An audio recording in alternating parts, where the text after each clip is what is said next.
UFC Abu Dhabi. These are the full card predictions and the betting breakdown. Looking forward to talking about each of the matchups on this card. So make sure you guys smash the like button. If you're new, subscribe.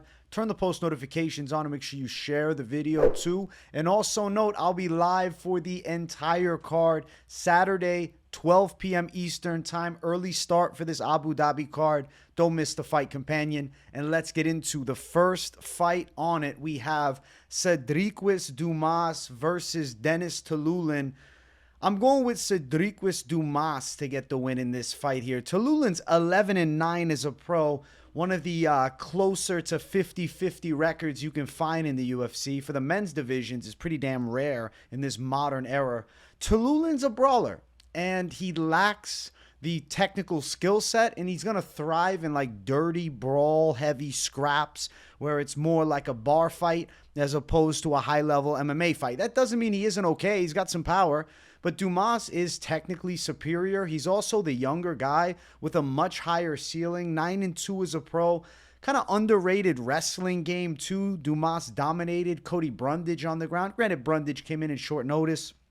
Last time out, Cedric Dumas fought Nursultan Rizziboyev, and he was actually doing okay on the feet. And I think he was robbed of a fair fight after a blatant ripping of the eye. It wasn't just a poke. His eye got demolished. And then big shots from Rizziboyev. Down goes Dumas. The ref stops it. But really, that fight should have been timed out. There should have been a break period, and Dumas should have had a chance to gather himself. He never got that chance. I think Dumas's hands are going to be pretty good in this fight here. He's not getting taken down and controlled by Tiuliulin. I think he could potentially land takedowns on Tiuliulin too. I just think Dumas is a hungrier guy with a way higher ceiling. Denis Tiuliulin is a journeyman at best. He is a scrappy guy, but not a skilled guy. Not that Dumas is world caliber, but 2-2 in the UFC, only 28. I think much higher ceiling. He beats a tough Russian journeyman here. So we're going with Dumas for the win. I'm leaning that decision side. I think he can outstrike Tiuliulin from range, control him a bit in the clinch, and get a clean win. Minus 210 for Cedric Dumas. Tiuliulin, that plus 180 side is the dog. Over 1.5 is minus 140. I do think we're going over 1.5 here. I feel like Dumas will be pretty calculated. Both of his UFC wins are decisions. Lost to Rizziboyev, like I said, BS fight. And he's recovered since then. He's had nearly 4 months off. Josh Fremd strangled him, but grappling skill set of Fremd is, I guess it's not that high level, but was tricky for Dumas in that fight. Tiuliulin's on a 3-fight losing streak. He hasn't really ever looked good in the UFC. I mean, the losses are not horrible. Leroy Duncan, Gregory Rodriguez, Jun Young Park, Aliashab Kirzriev. Respectable losses, but his win against Jamie Pickett, they look like mid-tier. That's what they are. I think Dumas is superior to Tiuliulin. Tiuliulin is a little bit too much of a sloppy brawler. Dumas has some skill. And I'm going with Cedric Dumas to get a win on the scorecards. Going Team USA for the first fight. Let's keep running. Next fight, we have Jai Herbert versus Rolando Bedoya. So there is an interesting note for you guys about this fight. At 155, Bedoya was fighting previously at 170 pounds, and he's also training with the Chute Box Diego Lima team for this fight against Jai Herbert. I have had a very hard time coming to a decision on this matchup. But assuming Bedoya looks okay on the scales, I do think he has a live chance. But I need to see the scales first to pick him. I won't lie to you. I need to see him at 55 in shape to actually pick him. I feel like Jai Herbert has a slight edge in the striking. I'm delaying on purpose right now, guys. I have somebody picked, but it's hard for me to pull that trigger because I feel like it's a 50-50.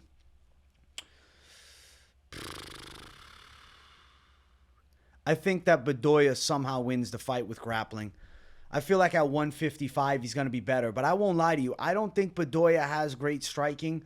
His hands are okay at best, but at times he looks slappy with his punches. Where he's got to win this fight is mixing in takedowns, which, normally he's known for the stand-up. He's okay on the feet, but he's not elite caliber at all. Neither of these guys are. Jai Herbert's a difficult journeyman to deal with. Jai Herbert's a little bit better from the outside with the striking. I think he's a little cleaner with the technique, a little slicker from range than Bedoya. But Bedoya's got more dog in him, and I think that he could make this a more gritty fight. And then I'm kind of having the bias of training alongside of really good grapplers in my mind, assuming that Bedoya is going to make this an MMA fight and he's taking his career a lot more seriously, coming down from 170, getting in shape for 155. I think he has a live chance to win, but neither guy is somebody I'm riding home about. And I think that Bedoya right now is in a position where 0-2 in the UFC. Granted, his debut was a bad decision. Then he fought Kenan Song. Decent welterweights he faced off against. Herbert's coming off the loss to Ziam. He didn't look bad there. The draw with Klein, foul, I believe is why it was a draw. And then Kyle Nelson win his age really well, but Nelson's a featherweight. Lost to Topuria. He did catch Topuria with a high kick, but Topuria flatlined him. And Jai Herbert's also 36, so interesting clash of moments like of their careers, right? Bedoya is looking to come into his own and have this UFC career, whereas like, you know, Jai Herbert's ceiling has kind of already been shown. He is a decent British kickboxer that isn't really super impressive, man. And he's a minus 180 favorite. You can feel from my tone that this is not like an overwhelming confident pick. It's not. Bedoya is a plus 155 dog. I'm not just picking Bedoya because he's a dog. I want you to know that. I don't think Jai Herbert's that good. I don't think Bedoya is very good either. It's just the potential for improvement from Bedoya in his last fight versus the potential of improvement for Jai Herbert. I think Bedoya could have a fighting chance. Dropping to 155, he may end up looking pretty good. I'm going to go with Bedoya. The over 2.5 is minus 155. I'm going with the underdog, the unproven underdog. He did come into the UFC 14-1, so like there was potential on Bedoya early on. Jai Herbert has done pretty bad in the UFC. Lots of, you know, losses and a couple wins amongst the way. Yeah, I'll go Bedoya for a close decision. I'll pick him. Tricky fight. Very tricky fight. Flip a damn coin. We're going with Bedoya. It's going Team Bedoya. Next fight, Victoria Dudakova versus Sam Hughes. I'm picking Victoria Dudakova. I think she can win here. It's like the Sam Hughes level is right there. And Dudakova needs to surpass this level if she wants to, you know, really do anything exceptional in her career. She's only 25, so she's very young. Last time she fought Jinyu Frey, she did lose a round there. She also didn't do great in the second round against Maria Silva. And Sam Hughes is a scrappy underdog. Sam Hughes is a girl that comes to fight every single time. Her losses are actually not bad when you dig into them. It's just I think that we have a slicker fighter on the side of Dudakova, slicker stand-up game, competent in the grappling game. Normally she has offensive wrestling. And Sam Hughes is a damn journeywoman. I guess we got two back-to-back fights where it's like, do you go with the young prospect with upside potential or, you know, journeywoman or journeyman for the last fight who's okay, but skill set, you know, doesn't scream elite level. Dudakova's hands are solid. Her kickboxing game is decent. Her grappling game is decent as well. It's just Sam Hughes can make fights very dirty, and she also is very durable. So Dudakova needs to be prepared for a fight against a girl who isn't going to break. Now, Dudakova faced a Jinyu Frey in her debut and got pushed and ended up going the distance and getting a win. Sam Hughes is probably a slightly trickier fight because Hughes is a little bit physically stronger than the side of Jinyu Frey, but she's not as slick in the striking. So I could see Dudakova having better striking moments against Sam Hughes. I think I'll go Dudakova on a 29-28 decision. I think it's going to be close. And I think a lot of people are going to be overconfident in Dudakova. She's minus 175 as the favorite. Sam Hughes plus 150 as the dog. The over at minus 450. I'll tell you, I'm more confident in the over than the straight pick. I think Dudakova can pull through. Another one of these 50-50 type fights, though. Dudakova's unproven at a high level. And if you look, I mean, Sam Hughes has decent wins. Estela Nunes, she was close with. And obviously, you know, Nunes got injured against Dudakova. Elise Reed finish was actually kind of impressive. Went long with Piera. Lost to Hadigi. Jacqueline Amarim win as well is not a bad W to have in the hat because Amarim's got slick jiu-jitsu. She was really controlling Hughes bad in that first round and was threatening with the rear naked choke. But ultimately, Sam Hughes is not a girl that you can blast your arms out, squeezing something on, and then not be prepared for two more hard rounds. I'm going to have hope that Dudakova's team has their shit together and she's ready to go for 3 hard against a very game Sam Hughes, and I'll take her on a 29-28 decision, but I wouldn't be betting Dudakova. Hell no. Betting-wise, it's more dog or pass. Next fight on the card, Garam Kutateladze versus Jordan Vucenic. Now, this one makes a bit more sense to me. I think Garam pulls through with a hard-fought decision. Vucenic does have decent grappling. He's kind of known for the grappling outside of the UFC, but he hasn't fought somebody to the level of Garam. I know Garam is kind of a letdown, though. Garam's got decent pressure and a light, bouncy striking style with good combinations at times, but questionable gas tank, especially after that Elves Brener fight. I didn't like what I saw from him there, though he does have solid skills. Like, we know Garam trains like a savage. You know, he's on the same team as Hamzat. It just hasn't really come together. Winning a controversial debut against Gamrot, and then losing his second fight by a controversial decision against Ismagulov, and then getting knocked out by Elves Brener. So a wild go in the first 3 for Garam. Taking on a short notice Vucenic, who's from Cage Warriors and has a decent skill set, but I don't think it's going to be enough. I don't believe that it's going to be enough. I think Vucenic is going to lose a hard-fought decision. I respect him coming in on short notice. I expect him to be in decent shape. 28-year-old guy dreaming of a chance in the UFC. The skill set's good. I like the submission wins, but I don't like competition level. 12-8, 10-4, 13-8, 6-0. So, yeah, you're slick on the ground submitting these mid-caliber opponents. That doesn't mean that you can come into the UFC and beat a Garam Kutateladze. I think put some respect on Elves Brenner's name. I think Garam's going to pull through. I think he gets a win. I'm leaning decision, though. I feel like Vucenic's pretty durable. Never been finished as a professional either. Garam doesn't have a lot of power, even though his striking's okay. He's got volume more than power. So I'm going to go with Garam Kutateladze to beat Jordan Vucenic on the scorecards. The odds have Garam at minus 240. I think that makes sense.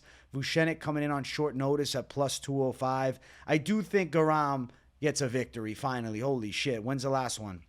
Almost 4 years ago, the controversial win over Gamrot. He's been super inconsistent in the UFC as far as fighting constantly, but the opposition level is relatively high as opposed to Vucenic, who's coming from Cage Warriors and hasn't seen this caliber. So Kutateladze to pull through. I think he's going to be a more well-rounded athlete, and the higher level of experience will come in handy in this fight. Next fight on the card, we got Shamil Gaziev versus Don'Tale Mayes. I'm going with Shamil Gaziev. I'm not jumping ship yet. I know there's going to be a lot of you out there that are ready to jump ship, but don't tell me you're jumping ship to Don'Tale Mayes. Mayes is an okay striker. He's slow on the feet, though, man. I always feel like he's an inch off from a big punch. Like, how do I describe it? He lacks precision, and I don't think he's that powerful, and he doesn't have great speed. Don'Tale Mayes is ultimately incredibly mid, but he's a tough dude that consistently fights, and he's experienced in the UFC at this point, but he's a journeyman. Shamil Gaziev should run through Don'Tale Mayes. Don'Tale Mayes, 5 fights ago, had that loss to Hamdi Abdullah Wahab, who ended up being terrible. He was also on steroids too, Hamdi, but don't matter. Gaziev is going to win. Gaziev is a confident pick. Don't write him off because he got striked up or boxed up, whatever you want to call it, against Jairzinho Rozenstruik. Rozenstruik has been in the UFC for years, fighting at a high level, and at the very least, you got to respect Gaziev for eating the big punches from a powerful heavyweight who's a former pro kickboxer. So I'm going to pick Gaziev to win. I think that he can put pressure on Don'Tale Mayes and make him uncomfortable. I think Gaziev is better everywhere than Don'Tale Mayes. I think Gaziev smothers him against the cage, throwing hard shots. I think he's live to get him to the ground.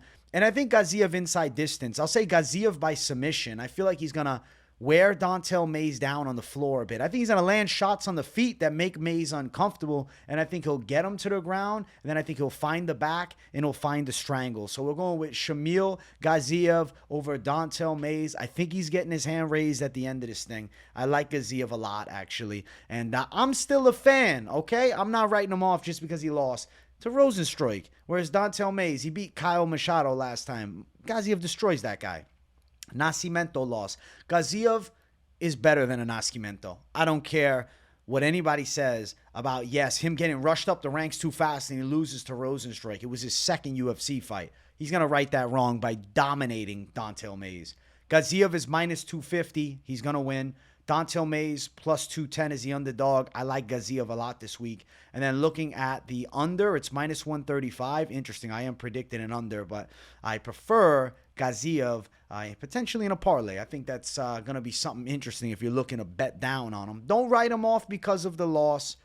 I think he's still got some goods. Gaziev's striking should be on point. He should make Mayes uncomfortable, dominate him, and then finish him off. Submission. Next fight on the card, we have Mohammad Yahya versus Kauê Fernandes. Give me Kauê Fernandes. I don't like this fight at all. The odds are crazy to me. I don't understand how Kauê is a minus 350 favorite. He fought Mark Chiesa in a debut, which is a bigger fight than losing to Trevor Peek in a debut. Fair point. But to be opening up at minus 350 is crazy. The reason, though, I think Kauê is the favorite is because he's going to have a wrestling advantage. And Yahya is one of those strikers, man, that likes to fight at a sparring style pace. He needs to keep you at bay and slowly pick you apart. He doesn't do well with guys that can bring pressure to him. Obviously, we saw that against Trevor Peek. But what's interesting is Kauê Fernandes is pretty technical with the striking too. I'd say he is a lot more powerful than Yahya. Nothing about Yahya screams UFC level to me. Okay? That's the truth. Kauê Fernandes barely holding on his UFC level, but he does have knockout ability. He is a nasty kicker. I think he can land some big kicks in this fight. And he also times takedowns fairly well. If you watch him on the regional scene, he's got some wins using grappling. He can use the ground skills when needed, even though it's not the base of his game. He's more so known for the striking. He's not taking on a Mark Chiesa here. He's not taking on a guy that can lay and pray all day long. Yahya wants this thing standing, and I think Fernandes is fine in the stand-up with Yahya. Yahya doesn't have a lot of power, and like I said, he's more of a sparring pace guy, and Kauê Fernandes also has the takedown option. So I think Fernandes to probably grind out a win on the judges' scorecards is pretty likely here. I'm going to go Kauê Fernandes by decision. Looking at it, Fernandes minus 335, such shitty odds.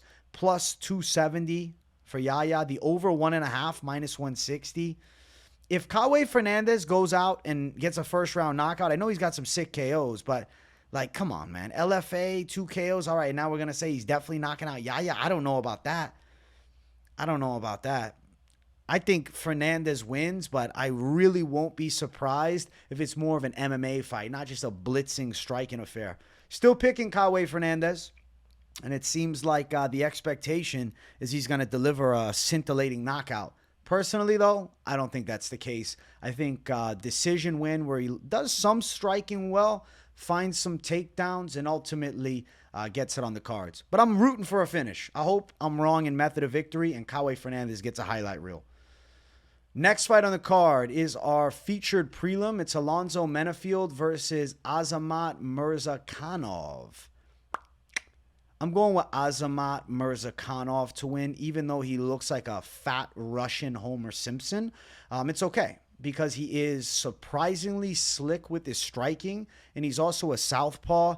And when we look at Alonzo Menifield, I'm sorry, but the fight IQ last fight, bro, it was like 30 out of, not even, bro, it was 0. The fight IQ last fight was nonsensical. The game plan against Carlos Ulberg for Alonzo Menifield was let me sprint at him with my chin up in the air so he can just knock me the fuck out. I don't get it. Yeah, he threw a big punch and kind of touched Ulberg a bit. But that's not, I think, a winning strategy at all. I'm sorry. People say, oh, maybe it was a decent game plan. He could have caught him early. What are the odds of that? More likely he's getting laid clean, and that's what happened. He got knocked out in 12 seconds. It was embarrassing, and I like Alonzo Menifield normally. But that knockout worries me. Last time out, chin quickly, and it was 2 months ago. That's not a long time. Azamat Murzakanov is pretty precise with his stand-up. Questionable gas tank, though, but definitely the slicker striker. Menifield has power. He can loop some wide shots. He is a good athlete. He's a physically strong guy. He's incredibly jacked with muscle. I won't lie to you. I wanted to be okay, Menifield is a live underdog. But I can't. After that abysmal fight IQ shown last time, I'm too worried about it. And then Murzakanov being undefeated and also the fight being in the Middle East, I think the OV is the side I got to ride on. So I'm going Azamat. You know, it might end up going distance. I know Menifield got chinned 2 months ago, so I don't know how he's going to respond to big punches. I guess I'll lean knockout because of Menifield being KO'd really recently. And this is my thought process. Like, okay, 8 weeks ago, was it? Or 10 weeks ago? When was it? Okay, 10 weeks ago, Alonzo Menifield was viciously KO'd by Carlos Ulberg. Hear me out for a second. So when did he start sparring again for this fight? Did he not take any time off and he got right back to sparring? I'm sure he had to take at least 2-3 weeks off from getting hit. I don't think he's in an optimal camp for this fight against Azamat Murzakanov either. And I think Azamat's going to make him pay. I think Alonzo Menifield is coming back too quickly. He's trying to make everybody forget about that brutal knockout he had against Ulberg. Instead of taking his time, preparing for a proper comeback, now he's fighting in the damn Middle East, Abu Dhabi, in the damn desert against a Russian savage. Recipe for disaster. Give me Azamat Murzakanov by KO in this fight. I think he's going to chin Alonzo. Minus 190 for Azamat. The over 1.5 is minus 180. Interesting. Menifield now around plus 170. I'm going with Azamat for the knockout. I think he finds that Menifield chin. He beat Dustin Jacoby last time. He rocked him in that fight. Granted, Menifield rocked Jacoby too.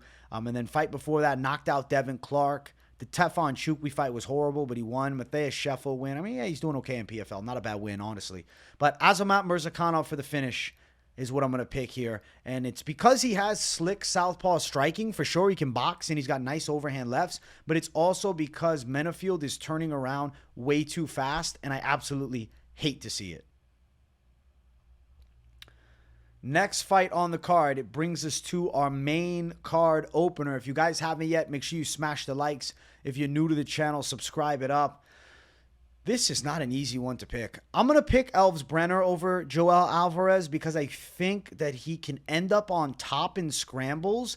And I also think that he could potentially take Alvarez down and do some damage from top position. The weird thing about Joel Alvarez is he has really good Brazilian jiu-jitsu, but he has horrible takedown defense. He's at like an 11% takedown defense rate. Pretty much if you're shooting for his legs, you're blast double-legging him. If I'm doing a wrestling match against Joel Alvarez, I think I'm pinning him, to be honest with you.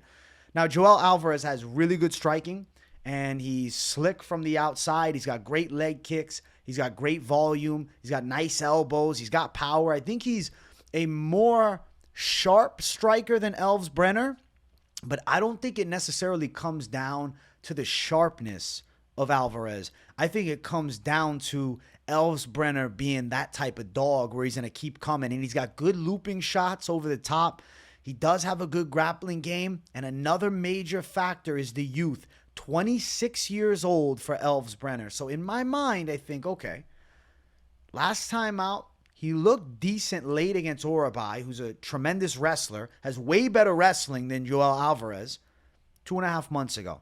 It was a good learning experience, and he didn't take a ton of damage in that fight. Yeah, there was knockdowns, and he got caught a little bit, but ultimately wasn't like he was busted open with big shots and like nearly knocked out. Really, like he got rocked in the first round, but just rocked a bit.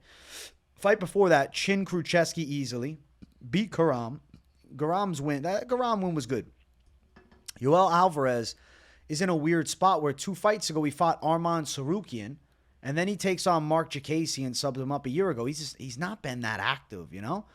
You got Mr. Activity here versus 2 fights, right? The same time we've had 5 fights for Elves, and then we got Alvarez only having 2. I think Brenner's got the edge on him.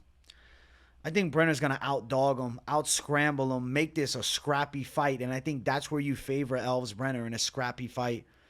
Alvarez is definitely a little bit cleaner on the feet, but like I said, I think Brener can find a way. And when they go to the ground, I think Brener ends up on top in scrambles, and Alvarez might be a little bit too comfortable on his back. And Alvarez also, he might shoot for a guillotine and pull guard. Don't want to see that done against a shoot their box Diego Lima guy. I think Brener pulls off the biggest win of his life, man. I think he can win this thing. As far as the odds, minus 140 for Alvarez, Brener plus 120. You're playing with fire betting this fight. I'm going to tell you straight up. Yeah, I'm picking the underdog, but it's a damn pick. I don't think it's a great bet to go throw substantial cash down on, either one of these guys. I think Brener, maybe it's, a light dog attack if you have to bet it. But the confidence is split, man. I think Brener outdogs him, and I'm picking him to win, but I'm just trying to give you some realism here. Yoel Alvarez is dangerous. It's just I think when we go long, it favors Brener, and Alvarez has never won a fight by decision. He has lost a fight by decision, and I think Elves Brener is going to win more of the rounds. So we're going with Elves Brener for the W in this fight. Let's go. Next fight on the card, ladies going after it. Mackenzie Dern versus Lupita Godinez. I hate some of these picks, man. Like, I hate not the pick itself, but I hate having to make picks on fights between two girls that are like here. It's flipping all over the place in my brain. The answer is we're going Lupi. I'm going Lupi Godinez for the win. It's not because I think that Mackenzie Dern isn't just as good as her. It's I think Lupi Godinez is going to be able to dig deeper. She's got a little more dog in her because she's dreaming of emerging as a high-level talent, whereas we've seen Mackenzie Dern fight at a high level numerous times and ultimately has proven that she lies somewhere in the top 10, but not the upper half. You look at losses, Amanda Lemos rocked her bad last fight. Andrade knocked her out. Win over Angela Hill was impressive. Lost to Yan Xiaonan was fair. And then Tisha Pennington, I actually thought she could have lost that fight. I thought that might have been a bad decision, but was a long time ago. Lupi Godinez coming off of a close loss with Verna Jandiroba. She looked okay in that fight. Granted, she got controlled late, and Verna's looking like a queen right now going out there and destroying Lemos in a round, or 2 rounds rather. So I do think there's some hype on Lupi's loss over Jandiroba aging really well. Before that, she beat Tabitha Rich. You see she had a nice little win streak going. The thing is, Dern may fight to Godinez's level too, right? And I don't think Dern has learned from losses. Like, I hate to say this, but Mackenzie Dern has the same bad habits that she's had forever. She's just a little more experienced now, but she does rely a little bit too much on speed and athleticism, and I think Lupi has tighter boxing, and I think she can land a little bit more as far as significant strikes. I think Dern has better jiu-jitsu, but Lupi Godinez is going to have slightly better wrestling. So it's really going to be a fight that comes down to who can employ their will here. And I think Lupi Godinez, wanting it just a tad more than Mackenzie Dern, pulls off a razor-thin split decision in a fight that, if you're betting it, you're crazy.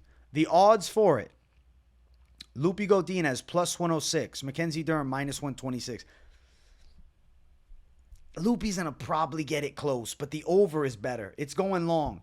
Over is minus 225. That's a parlay piece and a half. Just give me the over 2.5 if I got to throw money at it. I don't care about making the fucking plus money on the Lupi dog when it's so damn close, man. I think Lupi's just, she got more grit to her. She wants it just a little bit more. And that's why I think she wins when the levels are similar. I think Mackenzie Dern is talented. I think Mackenzie Dern's good. It's just Lupi Godinez is a little more precise. I expect her to outpoint Dern by just a tad because she's dreaming of the chance to be elite, whereas Mackenzie Dern has already had the fumbles at the highest level. I'm going with Lupi Godinez to pull through. I'm picking her. Next fight on the card, we got Tony Ferguson versus Michael Chiesa. Give me Michael Chiesa. What the hell are we doing? Why do we have Tony Ferguson with 7 losses in a row fighting? Is it 7 or is it 8? Now I got to recount. 1, 2, 3, 4, 5, 6, 7. I love me some T. Ferg, but let's be realistic here. He's 40 years old, and as bad as Michael Chiesa has looked lately, come on, man. What are we doing? What's the point? Especially this fight. Nobody wants to see Tony Ferguson lose to Chiesa. Why didn't they just give him Jim Miller or something like that? That would have been better. Instead, you give him Chiesa up a weight class. I would have rather him fought somebody different, man. Tim Means. I don't know. But now he's fighting Michael Chiesa in a fight that was supposed to take place years ago. And, years ago, I would have picked Tony Ferguson. But he's so far removed from his prime, it's abysmal that he's even still fighting. I think this will probably be his last fight. I say Michael Chiesa gets a decision. I think he probably takes Tony down and controls him a bit. Ferguson looks really slow on the feet these days. Seems like his reflexes are completely shot, and I think his jiu-jitsu isn't the same. His body doesn't move the same. He's taken a lot of injuries over the course of his career. What the fuck are we going? What are we doing, bro? This is the logic of the UFC. Tony Ferguson, ex-fan favorite. Let's give him 7, 8 losses in a row. Muhammad Mokaev, you're a boring wrestler. We're releasing you. Go to PFL. That's crazy. Michael Chiesa for the win, even though he looked like shit against Holland and got subbed easy. Brady decision loss was fair. Luque subbed him up too. Listen, Tony Ferguson does have a good Darce choke, and the weakness of Chiesa is the Darce choke. So I will say, I am praying for a Tony Ferguson Darce choke in this fight. I will not put Michael Chiesa in some parlay at minus 410. Leave him the hell out and let's root for T-Ferg. Even though I'm picking Chiesa, I think Ferguson by sub. I got to see that prop, and I think I just have to attack. Plus 400 for Ferguson, minus 550 for Chiesa. The odds suck here. Chiesa's not even that good, but damn, Tony Ferguson's washed. Over is minus 160, under plus 130. Nah, I don't even like it. The odds are stupid here. It's ugly. It's already spreading more to minus 600. Chiesa is a huge favorite because Tony Ferguson is completely washed. But maybe Chiesa shoots a sloppy takedown. Just visualize with me. And in the comments, please drop a W Tony Ferguson in the chat because I want to be wrong on this pick. I hope that Tony Ferguson wins. I want to see a Tony Ferguson sub. So W Tony Ferguson in chat, and let's send him some good vibes and boost his aura so he can pull off an upset submission, and hopefully it's a Darce choke. That being said, I'm going with Chiesa, bro. I'm not picking a nearly, 40-and-a-half-year-old Tony Ferguson who looks to be moving like he's near the geriatric stage of his life. Next fight on the card, Marlon Chito Vera versus Davison Figueiredo. I like this fight. I'm going with Marlon Chito Vera to win a close decision. Yeah, I think he can pull it off. I feel like everybody's overglazing Figgy's grappling after destroying a completely washed Cody Garbrandt. And I think nobody wants to accept the reality that Cody Garbrandt's gone at this point. He's not even the same guy. He's got a face tattoo now. He's not Cody No Love anymore. He's Cody Gone Garbrandt. Figgy's wrestling is good, but Marlon Chito Vera historically has decent takedown defense. He get him down, but he'll find ways to burst up. I also think that Vera with the length advantage will have a striking from range ability in this fight. I could see him catching Figgy with some jabs and low kicks. I'm not saying there's going to be a washout. It's going to be close. It's going to be a nail biter, and I think Marlon Vera wins a split decision. I think he lands some more significant leg kicks in the fight, switches to the body a bit. I think Figgy gets him down, but Vera finds a way up. Vera lands a nice elbow on the inside, makes it a little bit of a dirty fight, maybe cuts Figueiredo. That would be good. If he can land an elbow and cut Figueiredo, that will probably give him a more fair chance of winning this close decision. Because I do think it's going to be a close decision. We're not going to see Figueiredo go out and absolutely body Marlon Vera like he did to the likes of a Rob Font or like he did to the likes of a damn Cody No Love at this point. No. Marlon Vera just recently fought for the title. He's done well. He's went long with the likes of Sandhagen, who I know is a striker, and I know had him down, but different matchup. I know Figueiredo is, seeming like he's on fire right now, but I think Vera is going to be there to cool it down. He's putting the fire out. I'm going Marlon Vera on a split decision. I think they got to stop writing him off. Like, we're writing him off now just because of a loss to the champ, Sean O'Malley, where he broke his face and he kept coming. Chito Vera is one of the toughest guys in the game. And you're telling me Davison Figueiredo is going to body him on the ground? Vera knows how to grapple. He's got takedown defense. He's got good Muay Thai. Oh, but he's a slow starter. So what? Is Figueiredo Mr. Lightning in the first round all of a sudden? No. Vera's going to do well. Vera's getting it on the cards. I'm going Chito Vera. Plus 147 for Chito Vera. Davison Figueiredo minus 172. The disrespect on the odds is crazy. Over is minus 250. I'm saying we're going over, and I'm going Chito Vera by a split decision. He does more damage. He cuts Figgy, and he gets it done on the cards. I'm going Chito for the win. Let's get it. Next fight on the card, we have our co-main event of the evening. Shara Bullet Magomedov versus Mikhail Oleksiejczuk. I'm going to pick Shara Bullet Magomedov, but I am worried because Oleksiejczuk, as bad as he's been looking lately, he's younger than Shara Bullet and he's been fighting in the UFC forever. But I think Shara Bullet's slicker with the kicks, and I think that's a difference maker. And note something. Oleksiejczuk is a southpaw. I think that body kick for Shara Bullet can do some serious damage here against Oleksiejczuk. So I am going to pick the side of Shara Bullet. I'm actually thinking It's either a body kick TKO or he might end up winning a decision here against Oleksiejczuk. Oleksiejczuk can definitely box, and I think people are going to be quick to write Sharabullet off a little bit after his fight against Antonio Tricoli. But let's look at that fight for a second. Tricoli was in short notice replacement, right? He was a weird frame, 6'5". Oleksiejczuk is going to be shorter than Sharabullet. And I think that this is good for Shara because he likes to have the range advantage. And I think his kicking skills are going to work relatively well here against Oleksiejczuk. You can give praise to Oleksiejczuk for dropping Kevin Holland last time, but he's got extremely low fight IQ. He follows him to the ground and gets his arm really fucked up, which is really weird. He broke his arm seemingly a month ago, and now he's fighting here. Does that make any sense? So we have a one-armed Michael Oleksiejczuk versus Sharabullet. Sharabullet for the win. You know what? I'm going to go finish. Oleksiejczuk's hard to put away, though. But I think there's a chance of a finish, man. I'm not fading the OVs at home, too. I think Sharabullet pulls through. Some big body kicks, some good fast shots that touch up Oleksiejczuk, and I think he can win this thing. Now, minus 230, a little bit wide, but a one-armed Oleksiejczuk shouldn't be able to win here. Minus 230, Magomedov. Oleksiejczuk plus 195, and then over 1.5 minus 155. I don't know. Betting over 1.5 in a fight with a one-armed Michael Oleksiejczuk versus Sharabullet. Give me Sharabullet, and I think that Oleksiejczuk is fighting injured because the UFC gave him some extra money to take this fight because he's being used as an opponent for a Sharabullet to showcase on. And let's be honest here. Michael Oleksiejczuk knows he doesn't have any potential at the top because he has zero grappling. I mean, shit, Sharabullet might double leg him and choke him out in this fight right here. Maybe he shows his Brazilian jiu-jitsu skills this time. But it's going to be Magomedov, Sharabullet all day long. Let's jump to the main event. If you guys haven't yet, make sure you smash the likes. If you're new to the channel, subscribe. I'm going with Umar Nurmagomedov, and I know I'm going to hear it. No, you have to attack Corey. Look at the odds. Look at the legacy. Look at what he's done in the game. Look at who he's faced. I get it.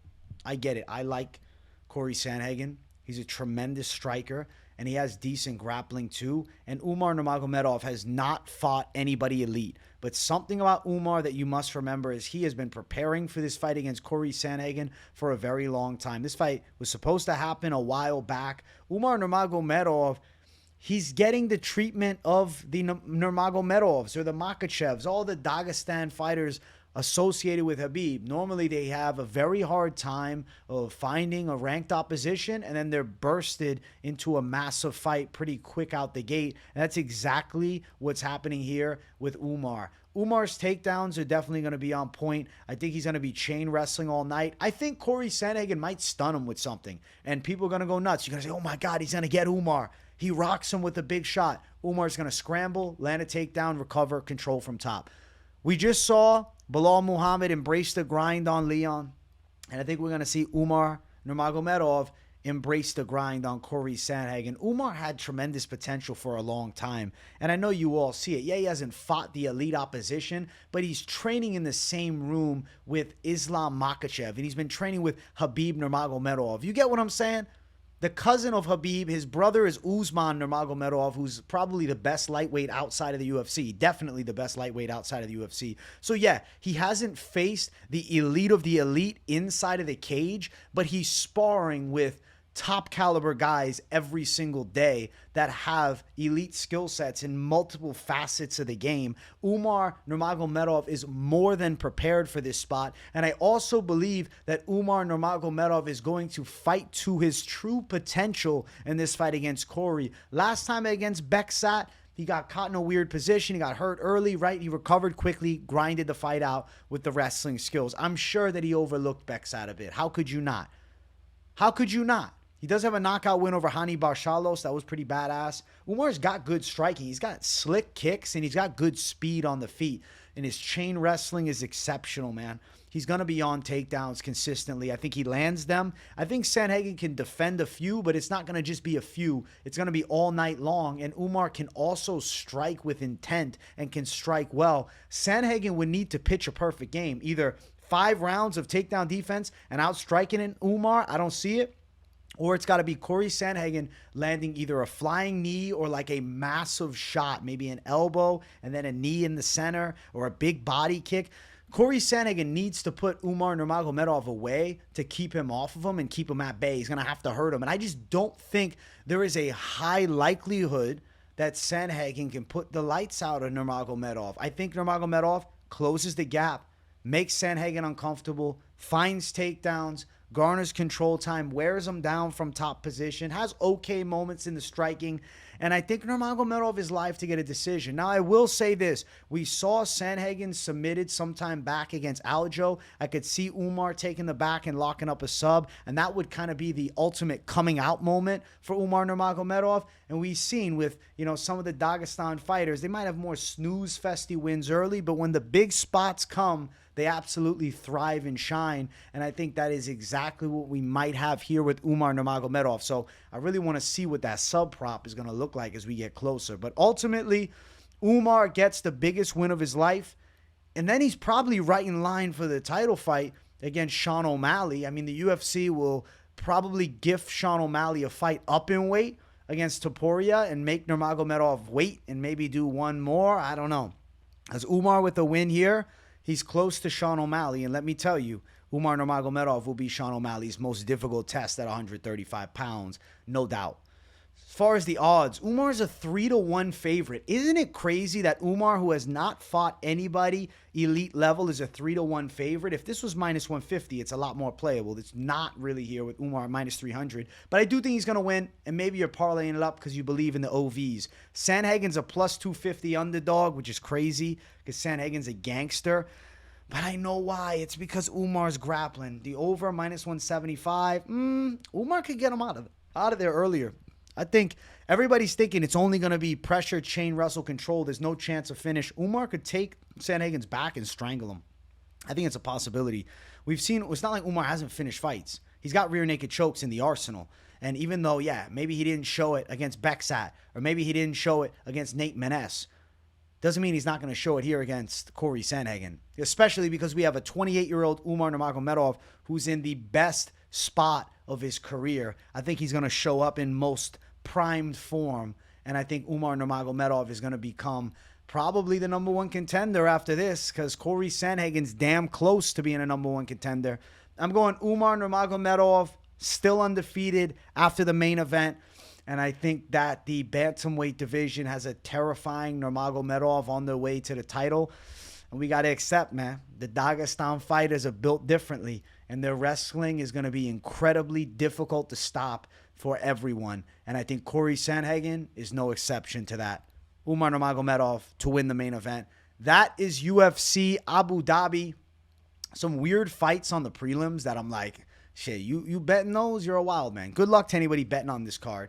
I think it's going to be all over the place. I think it's going to be chaotic. But I do think the picks are solid, and definitely let me know if you agree. In the comments, tell me what you think of the picks. Drop some of your favorite picks. I hope you guys enjoyed. Smash the like button on your way out, and if you're new, subscribe to the channel. I appreciate you all supporting. If you got nothing to say in the comments, just drop a W in the chat to boost the algorithm for your boy. Appreciate you guys. See you in the next one. Peace out.